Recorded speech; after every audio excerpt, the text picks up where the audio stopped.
Thank you so much for inviting me today. I was thinking how ironic it is to be in Texas, thinking about what was a very momentous event for me living in New York.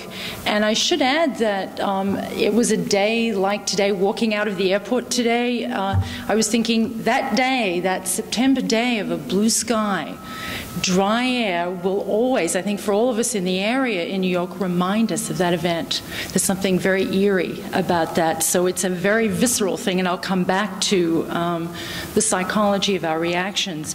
But what I wanted to say for those of you who are students, that event, living so close to that event, motivated me to get involved in this research. I sat around and I said, well, what does a social scientist do to cope? They go and collect some data and study things and try to figure it out. So that is exactly the etiology of the project that launched some of the things that I'll be mentioning right now. So what I wanted to do, I sort of wanted to follow up a little bit on what George was saying, which was to do some myth busting. And I see a lot of myths about the public's reaction. I'm a political psychologist. I'm interested in how the American public reacted to this event. And I should add that terrorism is an inherently psychological situation. It's designed to frighten people. It usually affects a relatively small number of people, but it affects people going about their everyday lives, doing very ordinary things. So there's a way in which we can all relate to this. We all feel some potential vulnerability when these events happen. And so psychology is very integral to this. So one of the myths that I've seen, and this may be just within the social sciences, but I see some of you may be psychologists, I'm not sure. One of the myths that I've seen floating around in the academic literature, and perhaps more widely, is that the American public became more conservative, very generally. That there was some kind of panic, anxiety trigger set off that everybody sort of freaked out and said we need more safety, security, and we need government to deal with all of these bad forces out there in the world. That certainly was not the case. If we look, and following American politics, you probably wouldn't expect that, but if we look across at ideology, what we see instead is, I think, as George mentioned, some polarization, some intensification of where we were. So there's no general idea that people became more conservative across a broad variety of policies. But there were definite changes and shifts on national security policies. And I wanted to first mention domestic surveillance policies, things that we may hear about at airports and so on. Sometimes I also hear the myth that all Americans support these very strict surveillance policies, that they are in favor of this, it makes them feel safer. When I talk to reporters, they'll ask me these questions, and I try to point out that there are gradations. In fact, what I want to try and convince you is that in many ways, the American public did not freak out about 9/11, that in many ways it was what we might consider a fairly prudent public, to use a phrase developed by political scientist Bruce Gentleson, that the reactions are measured ones in the aggregate. I'll mention that there's some unusual individual psychology, but in the aggregate, these reactions don't seem bizarre. They seem actually quite measured. So when it comes to domestic surveillance, a whole variety of questions have been asked of people. But what I want to point out is that when they're asked, would it be okay if your email was monitored by the government, and you can imagine the answer, people say absolutely not. This is really not okay. So it's not as if the American public is embracing all forms of government intrusion into their lives in reaction to a terrorist event. That is definitely not happening. There are gradations to this. If it's not too cumbersome, okay, if you're going to scan my body at the airport, I guess I'll put up with that. But when it comes to more invasive policies or things that touch on privacy issues, the U.S. has a strong civil liberties tradition, and that holds. People are quite reluctant, as time has gone on, more concerned about government intrusions, more concerned that they not be trampled. And I should add that some of those concerns are most pronounced among younger people.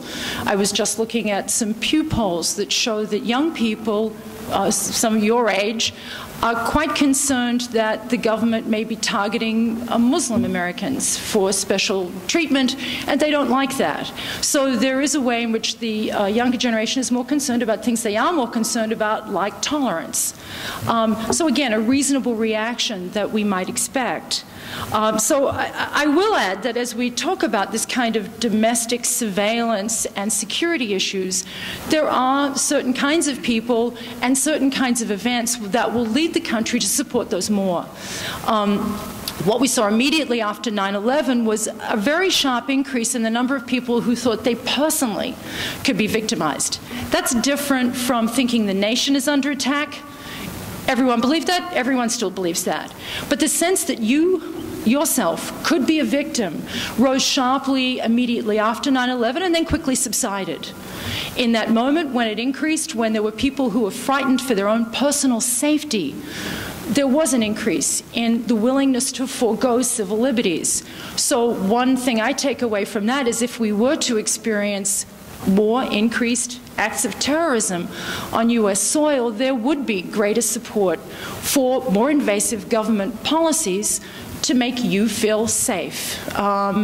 Is that unreasonable? It certainly has a psychological logic to it. But that is not the common response. Most people don't feel that they're going to be a victim of a terrorist attack. They do think the country could be attacked. And it is when it becomes personal like that that things become more psychological, and when people do need greater reassurance from the government that the government is going to keep them safe. That's on the domestic side. Let me also attack a further myth, and that has to do with what we might consider fear-mongering.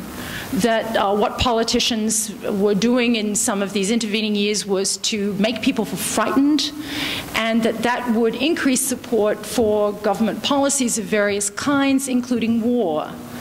Now, you may be surprised to hear this, but there's a lot of psychology behind this. When people are truly frightened, and I don't just mean some sort of intellectual, I worry about it, but they fear for their own personal security and safety, and they really feel anxious, they're actually more likely to oppose foreign military aggression. Why? Because they see it as quite risky at a very personal safety level. So whenever we've done this research, and others are doing it also, when we really can get at this sense of anxiety, some real sense of you personally are insecure, it tends to make people quite reluctant to engage in any kind of external aggressive action. When we look at the emotional balance of things, we would say that people were more angry than anxious.